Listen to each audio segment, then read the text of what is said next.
Ya seperti biasa kalau ada korban angkanya akan bertambah. Oke, sekarang di scene dimana Lisa sedang mengintip Casey yang sedang galau karena ia menyetel video sang tunangannya. Si Casey juga bercerita kepada Lisa kalau dulu saat pas kejadian tunangannya sedang dijamret, ia malah mengabaikan panggilannya. Karena kejadian itu Casey pun menyesal dan tidak bisa tidur pulas. Setelah itu Casey pun menaruh kamera DSLR di hadapan kotak itu sambil merekam. Kemudian Casey menelepon teman lamanya yang bernama Andy untuk melacak lokasinya atau rumahnya Maurice yang katanya ahli dalam demonologi. Setelah selesai menelepon, ia mengecek kotak itu, namun ternyata kotak itu menghilang. Wadaw! Karena ada suara dari kotak itu, Casey pun mendekati suara itu. Saat Casey melihat makhluk badut itu, Casey pun diserang, namun beruntungnya tidak dibunuh. Kenapa Casey tidak dibunuh? Ntar kalian akan tahu lah, sahabat bos. Setelah kejadian itu, Casey pun memperlihatkan rekaman video kotak badut itu kepada Lisa. Namun video itu mengalami keeroran. Karena rekamannya error, Lisa pun tidak mempercayai apa yang dikatakan oleh Casey. Karena Lisa tidak percaya, Casey pun kesal dan ia pergi ke gudang museum itu. Dan ia menemukan kertas yang ada tempelan kotak misterius tadi. Di kertas itu ada tulisan Cleaver. Bagi kalian yang nggak tahu Cleaver, Cleaver ialah yang ada di screen pertama tadi, yang kakek-kakek tadi. Karena Casey mendapatkan informasi dari Google tentang Cleaver, ia pun pergi ke rumah Cleaver. Setelah sampai di rumah Tuan Cleaver, awalnya Casey tidak dipersilahkan masuk. Namun setelah Casey mengatakan ia punya Jack in the Box, Casey pun dipersilahkan masuk.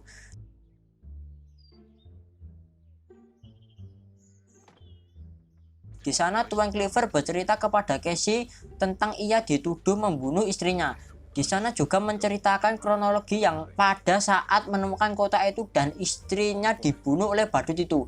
Pokoknya persis sekali kayak di scene pertama. Kabar buruknya, setelah Casey bertanya kepada Tuan Cleaver bagaimana cara membunuh badut itu, namun Tuan Cleaver malah menjawab tidak mungkin bisa. Malahan kalau Casey tidak dibunuh oleh badut itu, kemungkinan Casey lah yang akan dituduh pembunuhnya orang-orang yang ada di museum Hawthorne itu.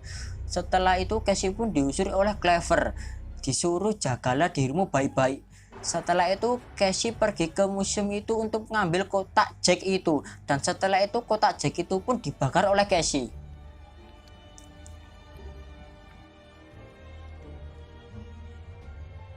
Setelah itu Casey pergi ke museum itu lagi untuk mengambil kunci. Saat mau turun ia melihat kotak Jack itu, dan si badut Jack itu keluar dari kotak tersebut. Alhasil si badut itu mengejar Casey. Karena Casey dikejar, Casey pun lari. Namun Casey terpojok. Saat badut itu melihat Casey, badut itu pun menyerang Casey. Namun kali ini lagi-lagi Casey tidak dibunuh, cuma diserang doang. Setelah itu Casey pun menelpon Andy untuk mendapatkan kabar apakah dia udah menemukan rumahnya Maurice. Dan ternyata Andy berhasil mendapatkan alamat rumah Maurice. Kemudian Andy pun pergi ke sana. Setelah sampai di rumah Maurice, Casey pun dipersilahkan masuk.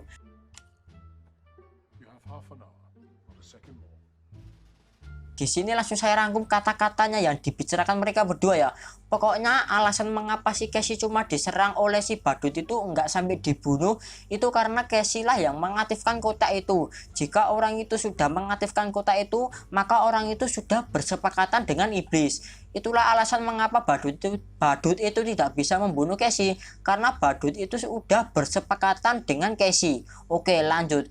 Karena Casey yang menghidupkan badut itu, jadi Casey lah yang bisa membunuh badut itu dengan cara ritual. Ritualnya ialah menancapkan ujung pedang ke bagian hati dan mengucapkan kata-kata, ya katanya agak susah bro, ini kata-katanya. Bestia ad inferos. Si Maurice juga berkata kepada Casey kalau saat ritual ada barang yang tertinggal seperti kukunya si badut atau kainnya si badut, maka badut itu akan kembali dan akan menelan korban selanjutnya.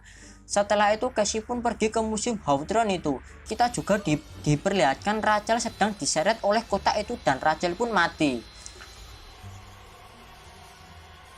Oke, sekarang kita di scene Lisa udah selesai dengan pekerjaannya. Lisa pun mencari Rachel untuk pamit pulang. Namun saat mencari, Lisa menemukan kaki Rachel yang sudah terpotong. Lisa pun lari sambil menelpon polisi.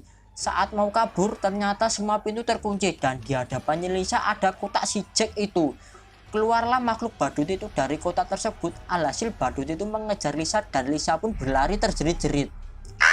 Saat Lisa terpojok, badut itu pun langsung menyerang Lisa dengan penuh semangat 86.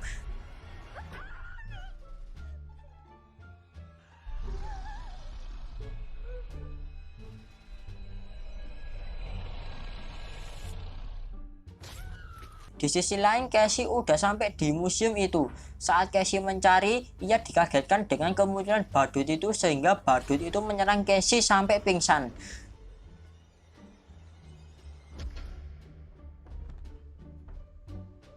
Setelah Casey siuman, ia mendengar teriakan Lisa dan Casey pun menghampiri suara teriakan Lisa.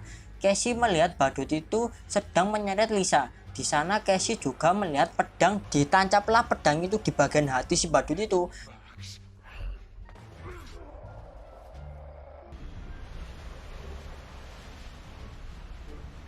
Casey juga mengatakan mantra yang dikasih tahu oleh Maurice tadi.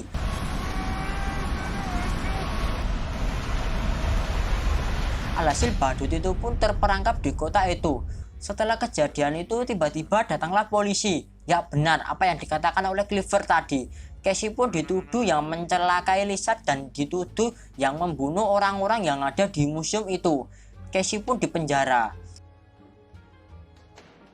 Setelah itu di scene Lisa sedang berada di rumahnya Maurice. Maurice menyuruh Lisa untuk menguburkan kotak Jack itu. Sekarang kita di scene Casey sedang diinterogasi oleh Martin dan diperlihatkan foto kejadian pembunuhan itu. Namun dalam foto itu ada yang aneh. Karena di dalam foto itu Casey melihat kukunya si badut itu. Teringatlah kata-kata si Maurice, kalau ada yang tertinggal dari badut itu maka badut itu akan kembali hidup dan membunuh korban selanjutnya. If you leave anything behind, Jack will come back for his chosen victims. Ya benar sekali, di scene Lisa sedang diseret oleh makhluk badut itu. Did you kill Rachel? You have to listen to me. Answer the question. You have to believe me. It didn't work.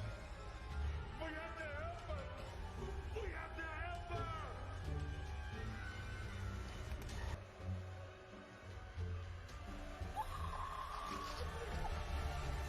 Dan setelah itu kiamat.